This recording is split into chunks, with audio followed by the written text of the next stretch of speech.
모처럼 사랑에 대해서 설교하고 싶은 마음을 주셔서 준비하게 되었습니다. 그래서 자료를 찾아보는 중에 놀라운 이야기가 하나 있어서 함께 나누고자 합니다. 함께 들어보십시오. 미국의 남북전쟁이 끝날 무렵에 샌디에고라고 하는 도시의 한 가정에서 전화벨이 울리게 됩니다. 부인이 전화를 받습니다. 그러자 건너편에서 이야기를 합니다. 엄마, 저예요. 제가 죽지 않고 살아있습니다. 이렇게 이야기를 하는 겁니다. 전쟁통에 나간 자식이 생존하여 어머니께 이제 귀가한다고 전화를 하는 것이죠. 자, 어머니는 하루속히 아들을 보고 싶은 마음에 얘야, 어서 오기나 할 것이지 시간도 없는데 무슨 전화를 먼저 하느라고 시간을 허비하느냐, 이렇게 타박 아닌 타박을 합니다.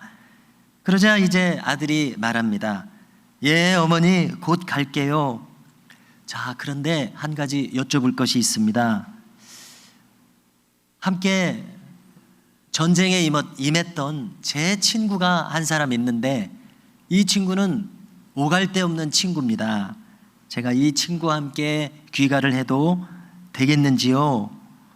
그런데 한 가지 염두에 두실 것은 이 친구가 전투 중에 많이 다쳤습니다. 그 사정을 말씀드리면은 눈이 하나 없고 팔도 하나 없고 다리도 하나 없는 그런 친구입니다. 오갈 데가 없기에 우리 집에 데리고 가고자 합니다. 그럽니다. 그러니까 엄마가 그러냐? 그러면은 다소 얼마간이라도 함께 있도록 해라, 이렇게 이야기를 합니다. 자, 그러자 아들이 바로 이야기하기를 아닙니다, 어머니. 오랫동안 있어야 합니다. 그러니까 어머니는 잠깐 머무는 것은 용납이 되지만 오래 있겠다고 하니까 그러면 한 1년 정도 있으면 되겠구나 라고 이야기를 합니다. 처음에는 안타까운 마음에 그럭저럭 함께 지낼 수 있겠지만은 세월이 자꾸 가다 보면은 너에게 무거운 짐이 되어서 괴로움을 줄 것이다, 엄마가 이렇게 말하는 겁니다. 그랬더니 아들이 그런데 어머니, 일생 동안 이 친구와 함께 하려고 합니다 라고 답을 합니다. 자, 그러자 이제 어머니가 이 이상은 용납이 안 되는 겁니다. 뭐라고 말씀하시냐면은 야, 너 전쟁에 나가더니만 센티멘탈리스트가 됐구나, 감성주의자가 되었다는 겁니다. 그런 형편에 있는 사람을 오래도록 돌봐주는 것이 그렇게 쉬운 줄 아느냐? 처음에는 괜찮은 것 같지만은 시간이 지나면은 좀 성가시게 되고 나중에는 너에게 큰 짐이 될 것이다, 이렇게 합니다. 어머니의 말을 듣고서 아들이 답을 합니다. 그렇게 될까요? 라고 답을 하고 전화를 끊었습니다. 자, 그리고 이제 그날 시간이 여러 시간 지났습니다. 전보가 집에 도착을 했는데요, 군 당국으로부터 온 전보입니다. 그런데 그 전보의 내용은 하늘이 무너질 만한 내용이었습니다. 무슨 내용인가 하면은요, 당신의 아들이 호텔 12층에서 투신하여 자살했습니다. 시신을 찾아가십시오, 이런 내용입니다. 혼비백산에서 그곳에 달려갔더니 틀림없는 아들의 시신이었습니다. 그런데 놀랍게도 이 아들은 눈이 하나 없습니다. 팔이 하나 없습니다. 다리가 하나 없습니다. 그래서 이 전화 속의 친구는 다름 아닌 자기 자신을 이야기를 했던 겁니다. 그래서 아들은 어린 마음에 이처럼 돌이킬 수 없는 불구자가 된 나를, 어머니께서 어떻게 나를 사랑해 주실 것인가 한번 그 마음을 두드려 보고 싶었던 것입니다. 그런데 어머니의 답은 어떤 것이었습니까? 점점 시간이 지나면서 짐스러운 사람이 될 것이다. 이것이 어머니의 답이었는데요, 자기에게 대한 어머니의 마음으로 알아들은 것입니다. 그래서 이 아들은 그 어머니의 답에 마음을 집중한 나머지 자기를 그렇게 대할 것이라고 생각해서 견딜 수가 없어서 짐이 되고 싶지 않아서 스스로 목숨을 끊었다는 안타까운 이야기입니다. 자, 그래서 다 함께 생각을 해볼 때에 이 아들이 이 길을 택한 원인이 무엇입니까? 그것은 이처럼 불구자가 되었어도 계속해서 나를 사랑해 주실 것인가, 이것을 한번 확인하고 싶었던 것입니다. 어머니 사랑에 확신이 필요했던 것입니다. 그런데 어머니의 마음을 확인해 보니까 나중에 짐으로 생각할 것이라는 그 마음을 느낀 겁니다. 어머니의 사랑이 단절되었다고 생각한 순간 이미 그 아들의 마음에는 이 마음은 죽은 것이나 마찬가지였던 것입니다. 자, 여기서 우리는 생각할 수 있습니다. 사랑이라고 하는 이 마음이 우리에게 얼마나 필요한 것인가. 실로 우리는 사랑을 먹고서 살아가고 있구나. 부모님의 사랑, 또 부모님도 자식의 사랑, 배우자도 서로 상대방의 사랑, 사랑이 없다면은 우리는 이 마음을 지탱하기가 어렵구나, 이걸 느끼게 된다는 겁니다. 사랑이 단절되었다고 느끼는 순간 우리의 영혼은 고통스러워질 것입니다. 고독해질 것입니다. 절망하게 될 것입니다. 사망의 그림자가 찾아오게 될 것입니다. 그래서 이것은 누구라도 예외가 아닐 것이다 추측하게 됩니다. 우리가 잘 아시는 이 고린도전서 13장 마지막 절에서 어떻게 말씀합니까? 그런즉 믿음, 소망, 사랑, 이 세 가지는 항상 있을 것인데 그 중에 제일은 사랑이라. 귀한 말씀을 우리에게 주십니다. 그렇습니다. 사랑의 마음은 우리 신자들에게 있어서는 없어서는 안 될 필수적인 덕성입니다. 무엇보다도 하나님께서 사랑 그 자체이시고 사랑을 우리에게 계속해서 주시고 계시고, 또 성자 예수님께서 지신 십자가도 우리가 늘 이야기하듯이 사랑의 십자가입니다. 사랑을 받지 않고서는 우리는 존재할 수 없는 것을 확인합니다. 주님께서 잡히시기 바로 잡히시는 날 저녁 세족식, 성찬식 하시던 바로 그날 다락방에서 길게 요한복음을 통해서 말씀해 주신 것이 기록되어 있습니다. 거기서도 주님이 참 핵심적으로 생각되는 말씀을 하시지 않습니까? 제자들에게 너희가 서로 사랑하면 이로써 사람들이 너희가 내 제자인 줄을 알리라. 이런 정말 흔들릴 수 없는 이 말씀을 제자들에게 그리고 우리에게 전해주십니다. 사도 요한도 그 장수했던 그의 마지막 생애의 모습은 사랑의 사도라고 일컬어지고 있지 않습니까? 그래서 어쩌면 90세에서 100세 노년의 사도 요한이 앞에 서서 서로 사랑하라, 이 한마디만 해도 그 마음 심금을 울리는 주님의 말씀이 되었다고 하지 않습니까? 사랑의 사도로 불릴 만큼 사랑을 강조했습니다. 그래서 우리는 이 노년의 설교자가 마지막에 사랑을 계속해서 설교했던 것처럼 우리에게 가장 마지막에 남아야 할 것은 바로 이 주님의 사랑의 마음이구나 다시 한번 확인하게 됩니다. 자, 요한 1서에 여러 가지 사랑의 구절이 있습니다만은 한 구절을 거론한다면요, 우리는 형제를 사랑함으로 사망에서 옮겨 생명으로 들어간 줄을 알거니와 사랑하지 아니하는 자는 사망에 머물러 있느니라, 이렇게 말씀해 주시고 있습니다. 자, 그런가 하면은 오늘 바울이 전하는 고린도전서 13장에 바로 앞 구절을 보십시오. 즉 12장 마지막 구절을 떠올려 보십시오. 이렇게 말합니다. 너희는 더욱 큰 은사를 사모하라.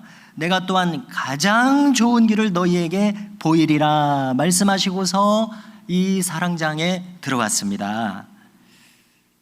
그러므로 이 더욱 큰 은사라고 하는 것은 바로 이 사랑의 은사임을 이 맥락에서 우리가 확인하게 됩니다. 사랑이 은사구나. 이걸 확인하게 되는 겁니다. 잘 이제 아시고 있는 것처럼 고린도전서를 읽다 보면 12, 13, 14장이 은사를 길게 설명하고 있는 은사의 장들입니다. 그런데 그 한가운데 토막 13장이 처음부터 끝까지 사랑으로 일관하고 있다는 점, 그리고 12장 마지막 절에서 더욱 큰 은사를 보여주겠다 하고 말씀하시는 점에서 13장 전체의 사랑은 은사구나, 은사로서 말씀하시는구나, 이렇게 이해하게 됩니다. 그래서 바울이 예고한 것처럼 사랑은 가장 좋은 길인 것을 알 수 있습니다. 즉 가장 좋은 은사입니다. 은사가 여러 가지가 있고 우리가 사모하는 은사, 또 어떤 은사들은 평생 가야 받을 수 없는, 주셔야 받지요. 주셔야 받는 것이 은사인데 받지 못하는 그런 수두룩한 은사가 있을 것입니다. 그런데 그 중에서 우리가 만일 꼭 받아야 한다면 다른 모든 은사들보다도 사랑의 은사를 받아야겠구나, 이것을 깨닫게 됩니다. 사랑의 은사라고 하는 것은 카리스마가 은사입니다. 거기 거저 주셨다는 뜻이 들어있습니다. 거기서 은혜라는 말도 나왔습니다. 카리스마, 은혜로 주신 것, 은혜의 선물, 그 뜻입니다. 사랑이라고 하는 것은 주셔서 내가 가지게 되는 것이구나, 이것이 참 중요한 대목이라고 생각합니다. 아무나 그저 흔하게 가질 수 있는 것이 아니구나, 하나님이 주심으로써 내게서 이 신적인 사랑이 나타나는구나, 이것을 알 수 있습니다. 오늘 읽은 본문을 보실 때에 요점은 이것 아닙니까? 아무리 앞에 12장에서 말한 여러 가지 은사들, 많은 은사들, 또 큰 은사를 받았다고 할지라도 사랑이 없으면 바울이 스스로 말합니다. 내가 아무것도 아니다, 이렇게 선언하고 있습니다. 다른 사람에 향해서 고린도 교회에 얼마나 많은 문제가 있습니까? 고린도 교회에 누구를 일컬어서 먼저 이야기하기보다 바로 자기에게 적용하고 있습니다. 내가 아무것도 아니다. 이 많은 은사들을 가진다 할지라도 사랑이 만일 빠졌다면 내가 아무것도 아니다. 바울이 절실하게 느끼는 것이 우리에게 전달되는 것 같습니다.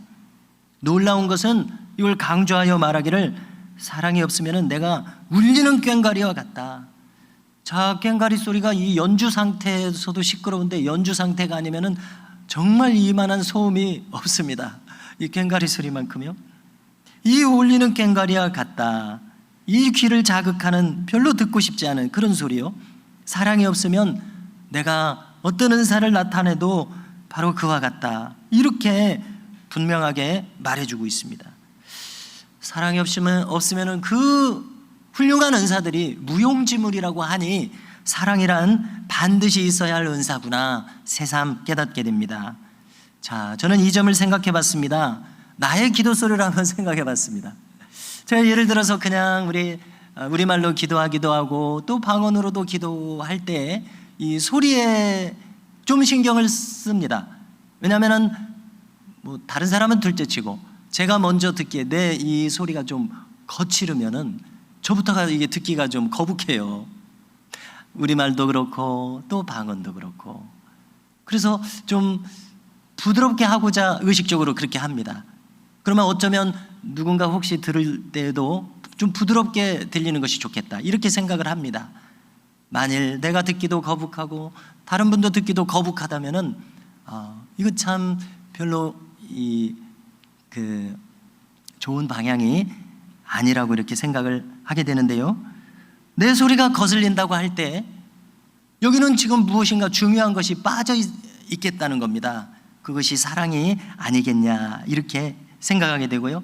사랑의 실천이 부족할 때 그렇게 나 스스로도 영적인 존재이기에 그렇게 느껴지지 않겠냐, 이렇게 생각합니다. 자, 뿐만 아니라 조심스럽습니다마는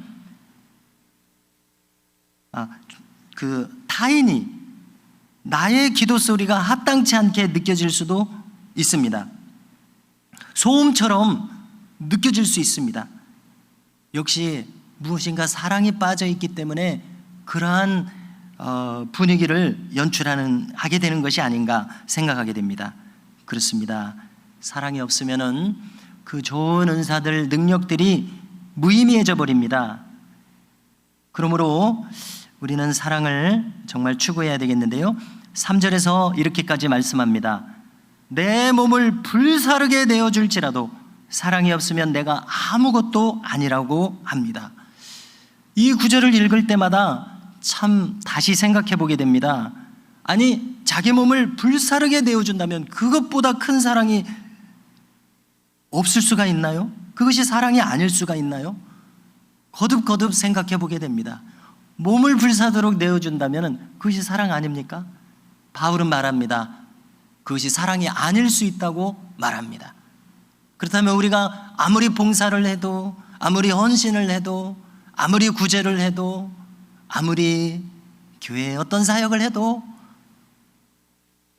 그것이 사랑이 아닐 수 있다는 이러한 충격적인 해석이 되고 있습니다. 지난 주 중에 뉴스를 많이 보는 것은 아닙니다만은 눈에 띄는 뉴스 중에 이 서울의 신림역 4번 출구 인근에서 묻지마 칼부림 사건이 있었더라고요. 너무나 놀라운 일입니다. 더구나 제가 장소를 확인해 보니까 신림역은 그 관악구 신림동에 거주할 때 자주 드나들었던 곳입니다. 주로 드나들었던 곳은 3번 출구더라고요. 4번 출구 옆으로 가면 4번 출구인데 그 골목이 말하자면 그 순대 골목이라고 예전부터 유명했던 그곳이더라고요. 근데 그 골목에서 그런 일이 있었습니다. 너무나 놀랍더라고요. 너무나 안타깝습니다. 자, 그런데 이 사람의 인터뷰 중에 보니까 왜 그런 일을 저질렀느냐 하니까 이렇게 말을 했다는 겁니다. 자기가 불행하게 살고 있는데 남도 불행하게 만들고 싶다. 이것이 동기였다는 것입니다. 정말 깜짝 놀라지 않을 수 없습니다. 그래서 후속 기사를 봤더니 이미 소년 시절부터 전과가 굉장히 많은 그런 사람인 것을 확인하게 됩니다. 참담함을 금하지 않을 수가 없었습니다. 한마디로 인간성의 말살을 느꼈습니다. 그래서 우리는 인간이라고 다 인간이 아니구나 새삼 느끼게 됩니다. 신앙적인 견지에서 조금 분류를 한다면요, 우리는 이렇게 분류할 수 있을 것입니다. 먼저 이와 같은 동물적 인간이 있을 것입니다. 무엇인가 보통의 평범한 평균 수준의 인간 이하의 모습, 동물적인 인간이라고 분류할 수 있을 것입니다. 그런가 하면 인간적인 인간, 즉 인간 그대로의 인간이 있을 것입니다. 그리고 우리는 신앙적인 견지에서 더 나아가서 그리스도적 인간이 있다, 이렇게 설명할 수 있을 것입니다. 세상 사람들은 이렇게까지 설명할 그 개념 자체가 없겠죠. 그러나 우리는 신앙적인 견지에서 그리스도적 인간, 바꿔 말해서 그리스도의 성품으로 점점 변화되어가는 인간이 그리스도적 인간이다, 이렇게 말할 수 있을 것입니다. 성도 여러분, 우리 모두는 이 그리스도적 인간으로 변해가야 할 줄로 믿습니다. 이 신림역 칼부림 사건은 말세의 사회상을 여실히 보여주는 한 단편입니다. 금요기도회 때도 한번 거론했었습니다마는 디모데후서 3장 1절 이하를 한번 들어보십시오. 자, 말세에 이런 일이 있을 것이다라고 이야기하면서 무정하며 원통함을 풀지 아니하며 모함하며 절제하지 못하며 사나우며 선한 것을 좋아하지 아니하며 배신하며 조급하며 자만하며 쾌락을 사랑하기를 하나님 사랑하는 것보다 더하며, 제가 3절부터 지금 읽었습니다마는 바로 앞에 구절은 부모를 사랑하지 아니하며 이런 내용들이 있습니다. 그야말로 인간성의 말살을 보여주는 그러한 말세의 사회상이 아닐 수가 없습니다. 우리 가까이에 나타나고 있는 현상입니다. 주님도 친히 마태복음 24장 12절에서 비슷하게 말씀하시지 않습니까? 불법이 성함으로 많은 사람의 사랑이 식어지리라. 자, 어떤 목사님은 이 구절을 이렇게 발전시켜서 풀이하더라고요. 예를 들어서 제가 느끼기에 세상에서도 욕하면서 배운다는 말이 있습니다. 세상이 악해지니까 불법을 탓하다가 믿는 자의 사랑도 식어지겠다, 이렇게 풀이하더라고요. 어떻게 생각하십니까? 자, 이렇게 생각해 보면은요, 우리는 왜 주님께서 비판하지 말라 이렇게 말씀하셨는지를 짐작하게 됩니다. 자, 비판하는 마음으로 내 생각을 쓰면 쓸수록 내 생각이 비판하는 쪽으로 발달하게 되어 있습니다. 그렇지 않습니까? 사람은 자기가 많이 쓰는 것이 발달되도록 되어 있지 않습니까? 생각도 그렇다는 것입니다. 그런데 우리가 대개의 경우에는 이 비판하는 내용은 옳은 경우가 많습니다. 틀린 말을 하는 경우가 아마 거의 없을 것 같아요. 옳은 말이 비판임을 우리가 새삼 확인하게 됩니다. 주님은 그것이 옳은 말도 비판하지 말라고 말씀하신 것 아닙니까? 그렇습니다. 비판하다가 나의 생각도 많이 내가 생각한 쪽으로 흐른다고 한다면, 나의 생각이 비판하는 사람으로 내가 흐른다면, 여러분, 이것은 얼마나 걱정스러운 대목입니까? 그러므로 디모데전서 3장 6절을 보면은 바울이 이제 디모데에게 이제 그 목회 지도력을 알려주고 또 그 후대를 계승하도록 지금 가르쳐 주는 것 아닙니까? 이렇게 말합니다. 목회자의 자질로서 이것을 하나 거론합니다. 새로 입교한 자도 말지니 교만하여져서 마귀를 정죄하는 그 정죄에 빠질까 하며. 글쎄요, 새로 믿을수록 좀 정의로운 말을 많이 하는지 모르겠습니다. 그러나 그렇게 정의롭기만 하다가 자기도 그 정죄의 대상이 자기가 될 수 있다는 바로 그 위험성을 사도 바울은 말씀하고 있습니다. 마귀가 악하다고 말하다가 자기도 나빠진다는 그런 뜻으로 이해가 됩니다. 참으로 두려운 말이 아닐 수 없습니다. 자, 핀란드에도 이 루터파가 융성했더라고요. 핀란드의 목회자이자 신학자인 안더스 니그렌 감독이라는 분이 아가페와 에로스라는 이렇게 두꺼운 책을 썼습니다. 그런데 우리말로도 번역이 되어 있습니다. 자, 이 책은 어떻게 요약할 수가 있냐면은 그렇게 어려운 내용은 아닙니다. 하나님이 우리에게 부어주신 그 하나님의 마음과 사랑, 그 구원의 그 주신 은총이 바로 아가페 사랑이라는 겁니다. 하나님에게서 주신 사랑이에요. 그런데 에로스 사랑이 있으니 그것은 인간적인 사랑이라는 겁니다. 인본주의로부터 출발해서 인간적인 어떤 시도들이라는 겁니다.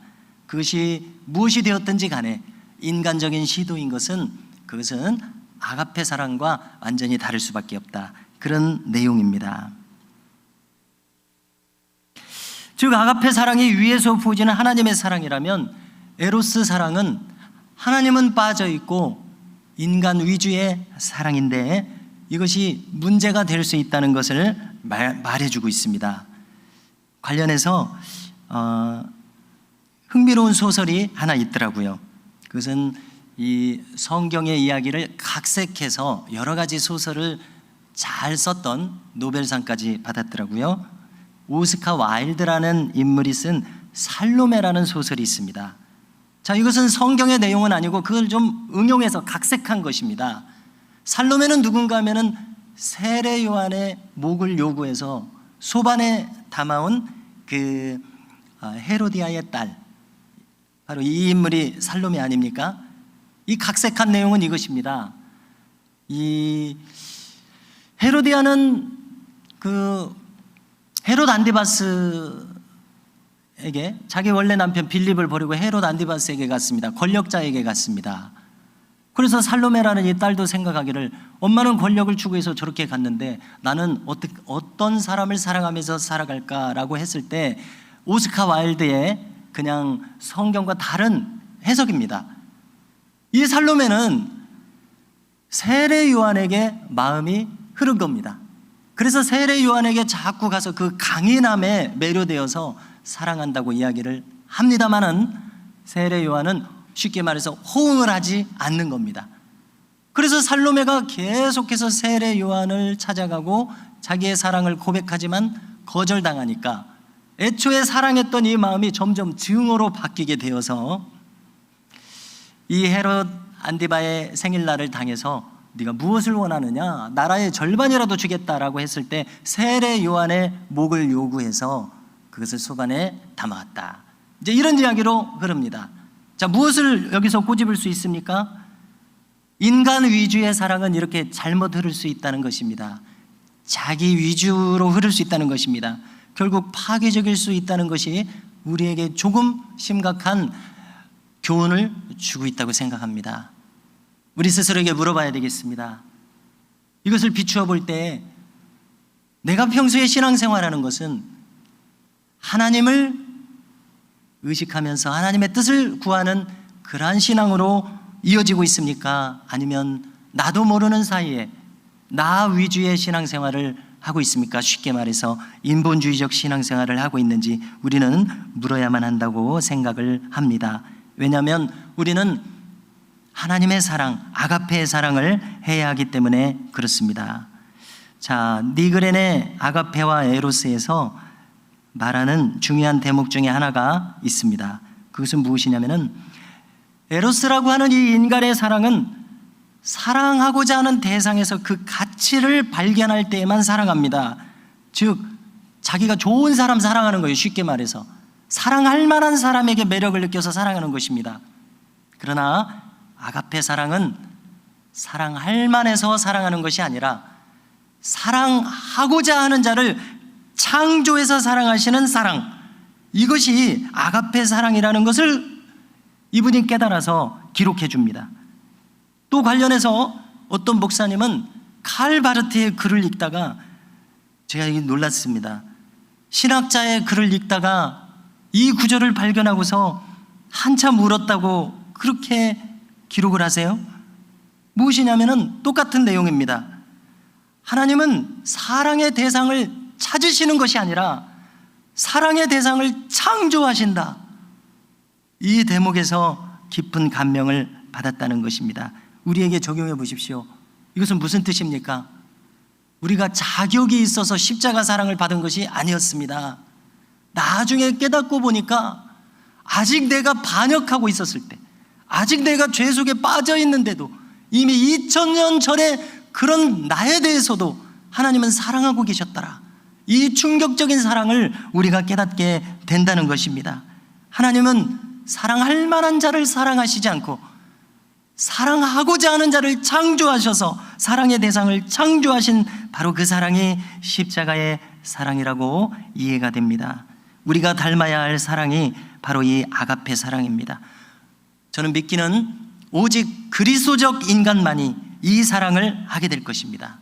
조금 전에 거론한 것처럼 사랑은 가장 큰 은사인 것을 우리가 오늘 다시 확인했습니다. 그래서 함께 기억할 수 있기를 원합니다. 우리가 적용한다면은 내 기도 소리가 혹 울리는 꽹과리와 같이 들려지는 것은 아닌가? 내 기도 소리가 울리는 꽹과리와 같이 들려지기를 원하는 사람은 아무도 없을 것입니다. 그처럼 안타까운 일의 주인공이 나이기를 원하는 사람이 누가 있겠습니까? 타인들이 내 기도 소리를 듣고 좀 꺼리는 마음이 드는 것을 상상만 해도 얼마나 괴롭습니까? 그러므로 우리는 우리 스스로를 돌아볼 수 있기를 원합니다. 부활하신 주님께서 해변가의 베드로에게 확인하셨던 것을 함께 기억하고자 합니다. 주님은 베드로에게 많은 것을 확인하신 것이 아니라 3번 거듭 물으셨을 때 너 나를 사랑하느냐라고 물었을 때 베드로는 좀 고심했을 것입니다. 그러자 그는 있는 그대로 말할 수밖에 없었는데 내가 주를 사랑하는 것을 주께서 아시나이다. 주님을 향한 사랑을 재확인시켜 주셨었습니다. 베드로의 속에 주님을 사랑하는 그 사랑의 씨앗이 있었습니다. 주님은 그것을 불러 일으켜 주셨습니다. 오늘 우리도 우리의 속에서 사랑을 불러 일으키시는, 사랑의 은사를 불러 일으키시는 이 주님으로 말미암아 우리에게도 이미 주셨을 이 사랑의 씨앗, 은사를 활성화시킬 수 있기를 간절히 소망합니다. 더욱 큰 은사를 사모하라. 바로 이 은사입니다. 이 유일한 은사, 꼭 있어야 할 사랑의 은사, 이것만은 놓치지 않는 우리의 신앙생활이 이어질 수 있기를 간절히 바랍니다.